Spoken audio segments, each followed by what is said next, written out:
before my run today, something kind of kept coming to my mind. And I was thinking about how I've had this opportunity to talk about the grind and talk about hitting the wall and about patience and trying to push through it all. So it kind of brings me to wanting to talk about what comes after that. And what comes after that is celebrating the victory. I'm not talking about the loud kind, the boisterous kind. I'm talking about the honest, pure kind. The kind no one gets to take away from us. A lot of people are uncomfortable celebrating their wins because it's hard to. We'll downplay it, we're going to explain them away, and we're going to worry about what people think because we're proud, because we have pride. Or even worse, we let other people shrink our victory. All because someone questions it, someone tries to minimize it, or someone suggests it doesn't count or it doesn't matter.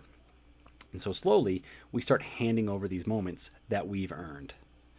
Now, my experience at Grandma's Marathon that I talked about last week, I told you about I wanted to give up. I didn't want to do this again.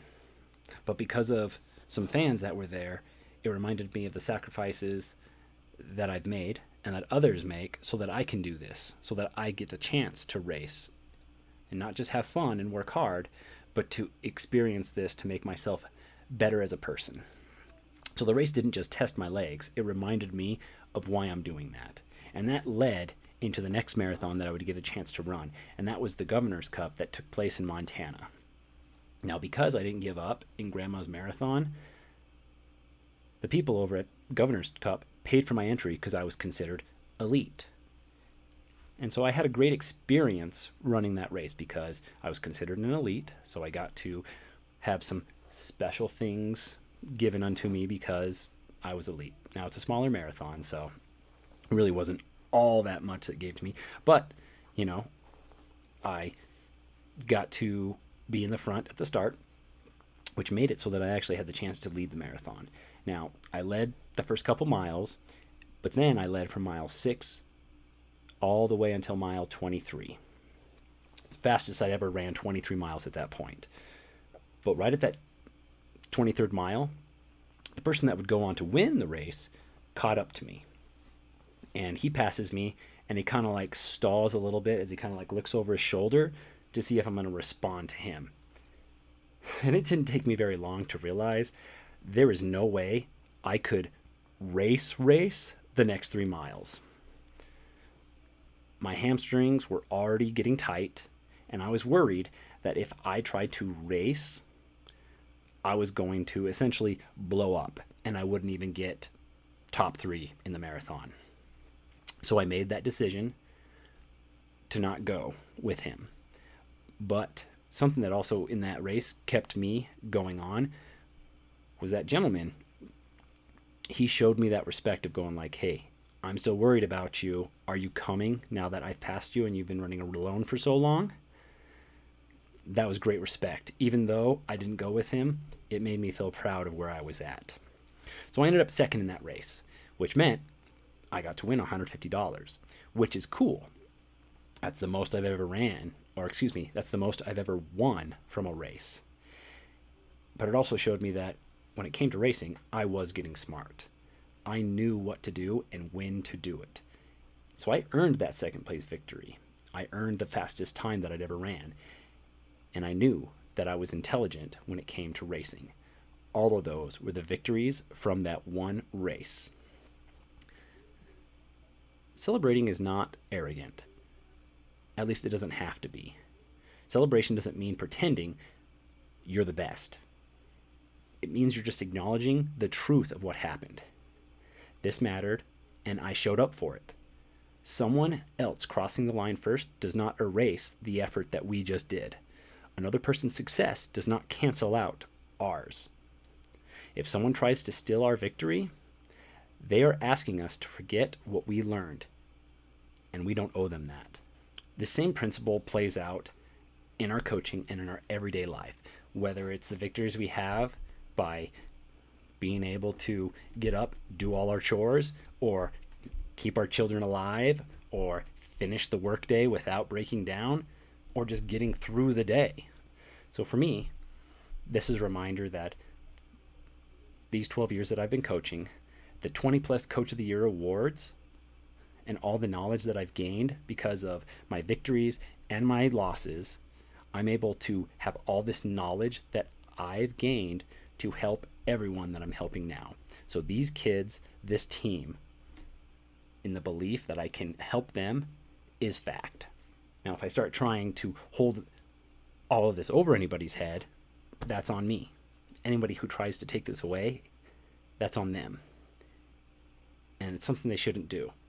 We need to always remember that the team is always going to make it easier than when you're doing it alone. When you're trying to work alone, that's always going to be so much harder than doing it by yourself. And in my personal belief, the reason why we see so much of our younger athletes having so much performance anxiety is because they're trying to do it alone rather than with a team. When we have the opportunity to lean on each other, even when it's seen as an individual sport, it's going to be easier and it's going to be much more satisfying when we're doing it with a team. Our team cheers us on. Yeah, we're going to have teammates that are trying to beat each other because they want to be better, they want to be the best. There's nothing wrong with that. That competition drives us to be better. As long as we can celebrate each other's wins and pick each other up in our losses. Now, just because our buddy beat us doesn't mean we're a loser. It just means on that day, they were able to do it just a little bit better than us. It doesn't mean we didn't do a good job at all.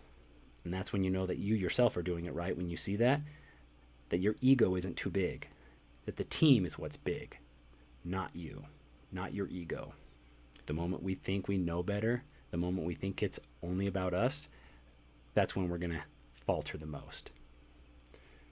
So right now, we're in this grind, we're hitting this wall. That's exactly when celebration matters most. Because these celebrations, they remind us that we are getting fitter, we are getting better, we're learning, and we're building something bigger than just one singular moment. This keeps the wall from convincing us that we're failing, that we're falling. And part of that team aspect looks like something that happened to me and the boys this last week. And what makes it even worse is I was a pawn in it. I thought I was helping our girls' team set up a fun little prank where they got to slam whipped cream pies in our face, only for myself to get smacked in the face with some pie. And I want you all to know, that's not a distraction. That's culture. Because we all got to laugh. We all got to have joy. All because the girls wanted to do something that is a nice, kind prank. Even though we were sticky, even though we were messy, we can clean that up. So now that we have all that, here's what I hope you can take away with you today. And my apologies that I'm spelling it out for you this week. But I want you to celebrate your victories. The big ones, the small ones, most of all, the quiet ones. Don't let anyone steal what you've earned. And don't confuse humility with forgetting your worth. We don't celebrate to separate ourselves from others. We celebrate to remember who we are together as a team. Because when the grind gets heavy and the wall gets close, celebration isn't optional. It's our fuel. And when we can celebrate as a team and hold each other high in victory and in loss, that's when we're going to be able to run free, run fierce, and run wild.